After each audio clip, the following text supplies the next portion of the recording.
Welcome, baseball fans, to the first episode of The War Room, presented by Draft HQ, a podcast for all things baseball with a focus on decision-making and player procurement across all levels. In an industry that continues to get progressively louder and louder without much truth being heard, we are set to embark here on some behind-the-scenes details with some insight in discovering what's coming next. Through it all, providing the most credible, up-to-date information in the industry. I am Prep Baseball Vice President of Scouting, Shooter Hunt, joined by co-host DJ Svihlik, a man with more than 2 decades in professional baseball where he has touched all aspects of the sport. Area scout, cross-checker, international, and recently a residency as Miami Marlins scouting director, with a brief stint over at Vanderbilt as a recruiting coordinator. DJ, we've had such great talks recently leading up to this episode with so much to come in the future, especially along the side of scouting. What makes the War Room so special to you, and what do you have in store for us on this podcast moving forward? Thank you very much for the introduction, Shooter, and thanks again to Prep Baseball Report for providing this platform to do this. I think as I hear your introduction, certainly more eloquent probably than I'm going to speak here, but I think of a few different things. I think about the audience who's listening to this, the coaches, the scouts, potentially front office executives, summer ball coaches, parents, most importantly, the players, which I'll get into in a little bit. So I think about the audience, and then most certainly, as you touched on, I think a lot about where are they getting their information. We live in this age of technology where everybody can have a voice, and sometimes that's a great thing. You hear some wonderful things out there, whether it's on podcasts or on a YouTube channel, or you see them in chat rooms, you see them on college campuses, you see them in Major League Baseball media sites. People do a great job sometimes. Other times, there's a lot to be wanted, I guess you'd say. Mm-hmm. So you think about the audience, you think about where people are getting their information, and you think about the content creators. That's kind of a hot button word, content creators. And for me, looking back over my years in scouting, and I do a lot of reading and I watch a lot of different things, I sit here today and I think about the impact that media can have on those parents, on the scouts, on the decision makers, which is the direction that this war room is going. So it can impact the players, and it can impact the expectations. It can create narratives and expectations, which can be really, really dangerous if not provided with the context and the perspective that comes from experience. So that's what we hope to do here today, because we get a lot of it in the major league space, as we would expect. You turn the TV on, you turn on different things on the internet, and you can get a lot of high-level content there. It's very, very difficult to get it in the amateur space because people want to be part of Major League Baseball. That's understood. So what we hope to offer, I think, the platform that we've been provided, is to provide a lot of credibility, a lot of perspective, a lot of great context for this amateur space that at certain times of the year, we as an industry, scouts, front office, fans, they romanticize over it, but they don't have a lot of good information. If you go to anybody on the street, a friend, family, players, and you ask them where they get their amateur content, it's hard to find really good content that provides that context. And what a great place here in the War Room, a platform that we're going to be able to work on here, where we're going to have firsthand accounts. We talked about traditions and stories. The guests that we're going to have on, experts in their field, whether it's a scout, cross-checker, scouting director, college coach, people that are involved in these independent facilities, training players, player development representatives. These people are going to provide a lot of perspective, not just you and I, to help players, to provide resources to players and parents and whatnot, to ask good questions, to help in their development. At Prep Baseball Report, one of the great things we have, I've thought a lot about this over the last few weeks, and people are going to hear me say this a lot, the importance of decision-making, the importance of the volume and the diversity of the looks. when you have a staff, state directors, scouts helping the state directors, a great data team behind the scenes, we have a lot of that information that you need to make good decisions. We have the firsthand accounts. You look at players in this year's draft, 21-year-old Caglione or a Charlie Condon or a Travis Bazzana. These are guys that are college juniors at major universities with information that we have for multiple years behind the scenes. Or a young high school player, some of the top high school players in the class, Bryce Rayner, Connor Griffin. There's others, Theo Gillum, to name a few, David Shields, Will Schmidt in Louisiana. There's a whole slew of high school players where we have information dating all the way back to their freshman year, and we've seen that progression. So to be able to offer that context, to be able to offer that perspective and help people understand why decisions are going to be made or how decisions are going to be made is really, really important. And to do it from a very, very, as much as we can, an objective lens, which is what we're all trying to achieve here. I've spent a lot of time at the Major League Combine the last few years, and I've watched it evolve. One of the things that's the common theme is that players want to know when we open up the floor to them, how am I evaluated? What do you see in me as a player? What questions do you have about me as a player that I need to get better at? We hear that all the time. We also hear, tell me about your organization. It's a much deeper question. We'll dive into some of those things, I think, as we move forward. But the players want to know, and we want to provide a resource for them. Our careers are over with. The scouts that are out there scouting, or the coaches, their career. This is always, it is, or it was, it is, and it always will be about the player. What can we do to help the player to elevate his career and to give him the best opportunity to live out his dream? So as we move forward, and I think about all the different things we're going to talk about, how's scouting changed? How's it evolved? How do we use technology? You're going to hear a lot about this stuff that I'm really excited to get into and take a much deeper dive on some of that. How do people get biased into certain decisions? This anchoring effect that tends to linger. Where does it come from? How does it happen? How does it manifest itself in decisions in the draft room? Talk about prep pitching. That tends to be a elephant in the room, I guess I should say. Prep pitching, selecting high school pitching in the draft, how volatile it can be. We're talking a lot about injuries recently with some of the high-level arms that have gone down. We're going to talk about how players are developed and what types of technologies are players utilizing that's taking them into professional baseball, and how does professional baseball grapple with this concept that players have more information than they've ever had. Draft strategy, dive into some of that. Are teams really taking the best player available, or is it just being framed that way? The rules of Major League Baseball have it set up where you have to use your draft pool. You can't go beyond your draft pool. You can. Teams are unwilling to do that most of the time, or significantly beyond their draft pool. But are they really taking the best player, or are they taking the player that's best for them? Has data actually made us better? I don't know if it's made us better in player development. I don't know if it's made us better in scouting, but we're going to dive into some of those things. So moving forward, we say war room. It could be decision-making room. It could be decision sciences. But for now, it's the war room. I'm really excited to do this, to dive into some of these topics and to help propel this forward to players and to families and to coaches, share ideas, and learn more about a game that we all love and we want to be good.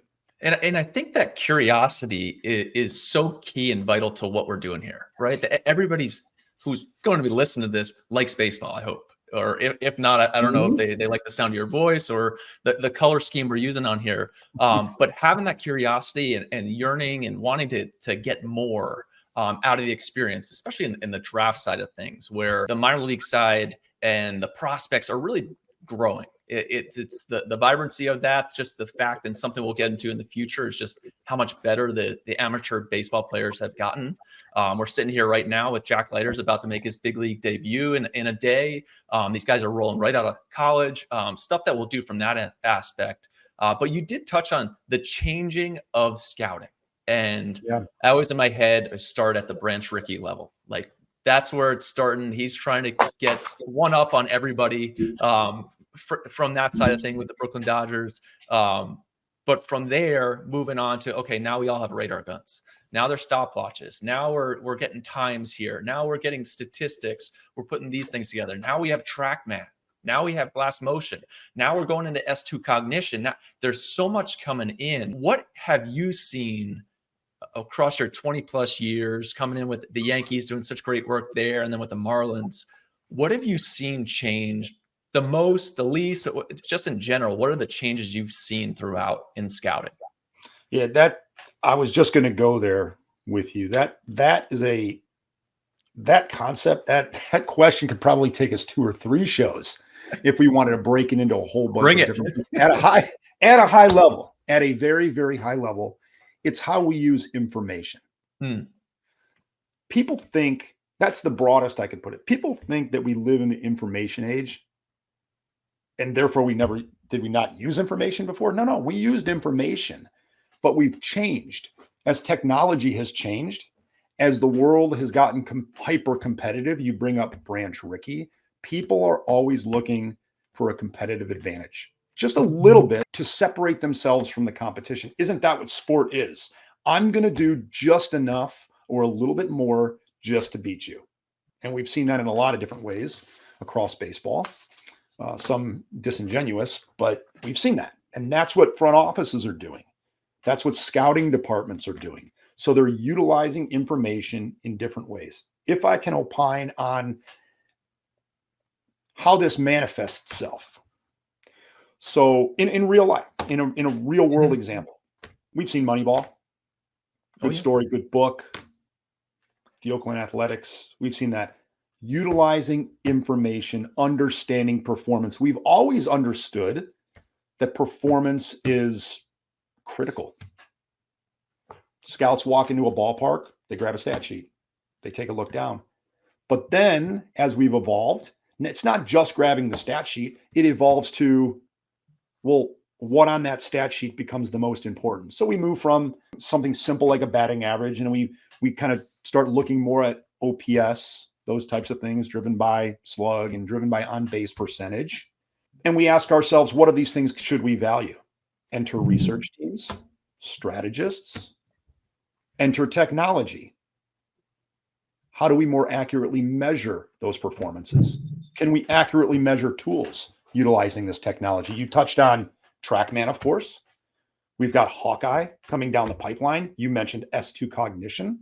You mentioned blast. We have all these ways now to measure tools, not just leave it to the individual and whatever his biases might be or not be, but we have tools and technology to measure the physical tools of the player. And as we track them more, we can better understand how can the player change. Which of these players have an opportunity to change their tools? As an example, player throwing a 2-seam fastball. No. We know he's throwing a 2-seam fastball. We know his development curve. We see it on the TrackMan. We see it on the Hawkeye. We interview the player. That's my competitive advantage. That's the opportunity. Now, when he comes to us, we're giving him the 4-seam heater because we've seen a few of those in the technology. So it impacts our ability on the player development side as we develop the player, and thus impacts our ability to make a better decision on the scouting side. We come full circle. And what is a scout trying to do? He's a problem solver, and he's a information gatherer. He sees the problem, he gathers the information, he can make a more accurate, hopefully, prediction based upon what we can improve on the player. I think it's interesting within that whole tech side of where we've come, that each club and team may be deciphering this information differently, where there's value in this. And I think the fan in general of the sport, and especially the fan we're talking to here in the amateur space, is more knowledgeable than just the radar gun. They've moved on to the induced vertical, the vertical approach angle of these pitchers. How hard does he hit it? His on-base percentage, his F-WAR, all these different data sets where they're getting the next one up. But but have you seen this guy? Batting average doesn't matter. RBIs don't matter. They've moved on beyond all of that. But I think it is important. I think something we'll talk about even more in depth with specific players coming in future episodes. where do certain teams find value? Why are they finding value? Who is ahead on the cutting edge of things? Hey, we're going to eventually talk about prep right-handers in the future. Is there a ton of value in that people have not had? Hey, at some point, all these high spin guys, is there going to be even more value in a guy who can sink it? One of the few rare things that I like to talk about is with pitchers, the next coming age is fitting your arm slot into the getting guys out, essentially. Find their holes. Let's fit into what we can find here versus just, hey, I have one angle. This is where I am. Hey, changing slots may become more valuable in the future. This guy's more athletic on the mound. But I think you would know best how different are teams evaluating this new tech? And is it just a one, hey, all 30 teams, here's your manual. This is how you read technology. Or is it each club is a little bit different? I think you're absolutely right. Clubs are different. And there's no doubt that some clubs are better than other clubs. Sometimes we think that because we have information and we utilize it in some capacity that we're going to be right. Because we can make relationships between information. We can, what do they say, confirmation bias? That certainly can creep in to somebody that's playing with the numbers, just like it can creep into a scout that's in the field. In my estimation, it's the organizations, and this isn't revolutionary stuff, that can balance and ask good questions of their analysts, of their numbers guys, and of their scouts. The scouts, I don't think it's a one-way street. It's not that the scouts have to evolve. The analysts have to evolve. Both groups have to evolve. This is not the scouts are old school and the analysts are new school. The best organizations are in school. The analysts are in school trying to understand some of the things the scouts are seeing and have an open mind. And the scouts have an open mind about what the analysts are seeing. And the organizations that do that, to answer your question directly, they do have a competitive advantage. They are able to use information, both from their scouts and from their data collection, better than other teams. I'm always into finding that bell curve and like, where do we fit on there? Not going too far in one direction, old school scouting, new school scouting, analysts. Which way do you think it's easier for kind of guy out in the field, scout to learn some of the analytical stuff, or an analyst to go out and see what it's like actually in the field? Ooh, that's a good question, Shooter. You put me on the spot on that one. Well, I always look at like, yeah, I'm going to get crushed for this from the analytical side. I love the analytics of it, but like the nerds going out, and it's kind of the feel you get with the area scouts, like, oh, those nerds are just going to mess this up. And then they come, and I think there was a while in the industry, at least, because player development has gotten so much better, but player development solves all. Hey, just get this guy with one tool and we'll turn him into, a 9-figure guy. But I just don't see that's the case. You got to find, hey, this is a pretty good player that we can take here. You and I kind of talked about that good to great aspect with things. Yeah. What do we want to do with this? Well, I think that organizations in general, I'm not going to avoid your question on analysts going out into the field or scouts taking a peek behind the curtain and looking at the numbers. Scouts generally do a pretty good job of that. I would say that. And the analysts that I've been around are fairly open-minded to what's happening out in the field. It's harder for them to get their hands around it sometimes because it's fluid and it's a lot more subjective sometimes. But both sides tend to mesh pretty well in the best organizations, at least the places that I have been. There's been a good relationship between the two groups and good conversation, good ongoing conversation. Organizations that facilitate that, it starts with the people. You have to have people that are open-minded regardless of what your background is. You have to be open-minded and you have to be willing to evolve. And there's that understanding that we have to work together to get this right, because it's really, really important. It's really important. The best organizations are doing this at the amateur level. So I think it's not one or the other in this case. I think it's a combination of both, where both the analyst and the scouts can do a pretty good job. That's just my estimation. I've been around some really good people. So now you talk about the best organizations, and that's another thing that's fascinating to me. I don't know if you've watched the Netflix series on the F1 cars. When I'm traveling, I'll have it on, but I'd never watched F1. Never. I still don't have an interest to watch it on TV, but it's fascinating seeing like the top 4 cars or teams, like they're going to win it. The bottom guy, like there's different tiers of these guys are competing at this level. Some have no chance of winning. Is there a differential professionally in that's scouting department, player development? Hey, these guys are just ahead right now and playing at a different level. And my second question to that is, how quickly can you catch up? I know I've seen teams who have revamped stuff, done a really nice job. How quick can that change come? So that was a tough question. So those, the question you ask about, are there teams at the forefront? There absolutely are. There absolutely are teams. And why is that? Why are they at the forefront? Is there just more money involved? No, not necessarily more money, I don't think. Okay. Consistency, belief, structure at the top, strategic direction, all these broad reaching terms, starting with ownership groups that believe in their organization, ownership groups that have good hiring practices, ownership groups that understand where they are as an organization and what they, because it's not a one size fits all. If you're operating in Los Angeles, you're looking through a different lens than if you're operating in Tampa Bay. That's understood. We know that. Yeah.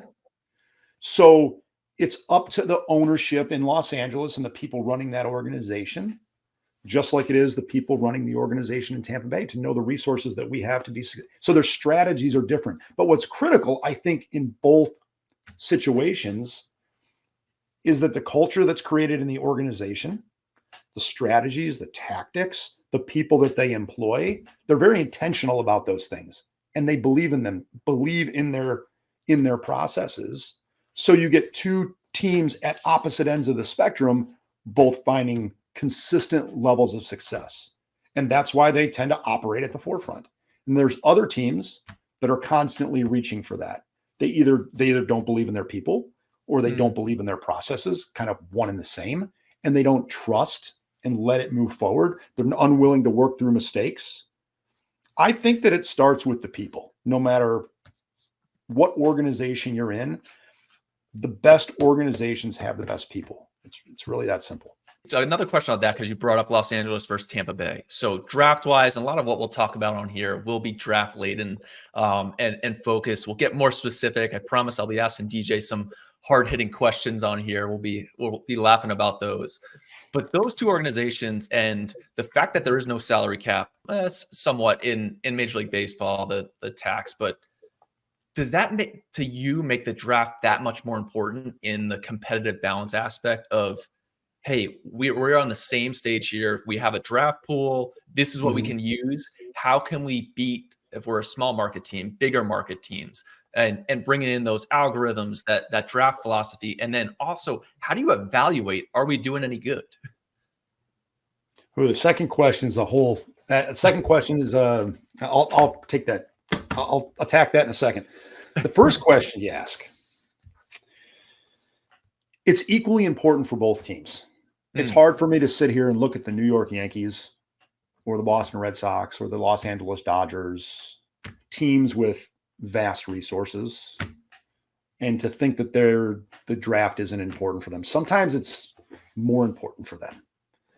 Conversely, you got the lower market teams where it makes it an easier case. For all teams, the ability to develop their own players and to create their own resources, for a large market team, that could just magnify their success. Yeah. It could just magnify their success. And that's why people like to put the Dodgers up on a pedestal, because not only do they draft and develop well, they have the ammunition at the highest level. That's a dangerous combination. And they've been doing it for a while now. So they're not necessarily operating in a more for less. We hear that a lot, we're going to do more for less. People are very prideful about that. I'm not sure that's necessarily the case in Dodgerland. They operate with more for more, and it's a dangerous thing. And they're not the only organization that does that. But both organizations at different sides of the spectrum, it's equally important, I would say, for people to be successful in the draft. And that Dodgers, like, I wouldn't want to play. I'm not going to let you guys catch up either. We have the resources. We're going to stomp you out in all aspects. Now, that's right. It's easier to play catch up, I think, having that underdog mentality versus leading from ahead. But it is fascinating from the draft aspect. Hey, these teams have done a great job. These guys have done really well. And look, the Diamondbacks had a great year last year. A lot of draft talent that they've identified. Where right now we're looking back at recent drafts saying, hey, these guys kind of crushed it here. They're getting going. And then even in the future, we can talk about maybe they can take a chance now because they have this Corbin Carroll hit. Now they can go after a guy like this. But allowing you to go to that second part of the question. Yeah, valuing drafts is very, very difficult. It's a very, very divisive topic because that is specific to teams and that is specific to the strategies involved in the draft process. Is it successful if you nail your first round pick and you botch everything else? Is it successful if you cast a big net and you get a bunch of big leaguers that aren't stars, but you don't get the star? That's a very, very divisive topic. Generally speaking, I would say I used the word romanticize earlier when we were talking here. People want to romanticize over the draft, but I think it's important for them to understand exactly what the expectation should be. Not just in the first round, but where are you picking in the first round? If you're the Dodgers or the Yankees at the very, very back, it's an absolute landslide when you select Aaron Judge or a Giancarlo Stanton when he gets selected back in that area. I believe the Marlins took him either in the comp or the second round years and years ago. Conversely, up at the very top of the draft, you're looking at a different player. Each year, as teams perceive the draft, there might be 7 consensus in any given year. Some years better than others. There might be 7 players at the very top of the draft that the entire industry looks at and says, those are no-brainers. That's it. And then players 8 through 25, you could just jumble them up and shake them up. And that's why we see drafts 3-4 years later, the order is always wrong. And somebody gets to come in and say, well, why didn't you take him here or him? It's very, very difficult after you get out of that pocket of elite players. Some years there's 2 or 3. Some years there's 8 or 9. 2021 was a great draft. I want to say there might have been 8 or 9 players deep in 2021. Last year, really good draft. 2023, you had a combination of high school pitchers. You had a lot of high school hitters in that draft. Very, very strong draft. And we'll go back further. So people need to understand when you're evaluating the draft, you're at the mercy of whatever the market is in that given year. You can't make up more players. You can't just create more tools. And you're at the mercy of where you're going to pick. The pick aspect is very important. And we'll get into draft pool. We're going to do so much on this show in the future, analyzing some stuff, because I think looking back at a draft, from our perspective, we have the information to go, hey, at the time, that was the pick. Hey, this was the guy to take. There was no way around it. They just, this other dude just happened to get better. And that happens. Like, whether you're liking that, guys get hurt, stuff happens off the field, whatever it may be. But at the time, hey, this was a good pick, which we will talk about those processes. How do you get to that understanding? Hey, we did a good process getting here. Maybe there was some chance involved. What can we do better in the future? Sitting down and reporting on that. I am ultra fascinated in draft pools. You talked about when you have 8 or 9 guys in a bunch, the fact that the number 1 pick versus the number 9 pick, what their slotted signing bonus can be, and the differentials. We will get into all sorts of stuff. Shoot, you got 10 million. Let's chop up 10 into 1 million a piece. Going on to that, I'll talk to you about that. But this is all stuff we're going to talk about each episode. We want to bring as much light to the behind the scenes aspects of the baseball world and scouting, especially the draft. We're going to have on plenty of awesome guests with all this. The War Room is going to be a place for everybody to come each week, send in some questions. What do you want to hear about? Because we're going to be an open book on here for the most part, DJ. But I'm really excited about the direction we're headed in with this. Next time, we're going to dive into some more specifics. We're really going to get into right-handed prep arms, especially right now with all the Tommy Johns that are going off and the injuries. It's a hot button topic. Why are right-handed prep arms so divisive within the scouting community? Is there value in it? Who are the arms to look at this year? What is the draft going to provide for this year? Is it going to be a safe draft where there's a lot of college guys? Yeah, probably early on, but doesn't mean there's not incessant value throughout. So DJ, really pumped that we're doing this. It's going to be awesome. You got anything else before we wrap this up and get ready for our upcoming episodes? No, it was great. I'm excited about it. This is going to be a great resource for all the listeners. some stuff that you've never heard before. We are going to dive directly into that, those uncomfortable questions that get thrown across in the draft room, and probably some yelling that goes on in there as well. But until next time, this has been the War Room powered by Draft HQ. I'm Shooter Hunt, DJ Svihlik. We'll see you next time.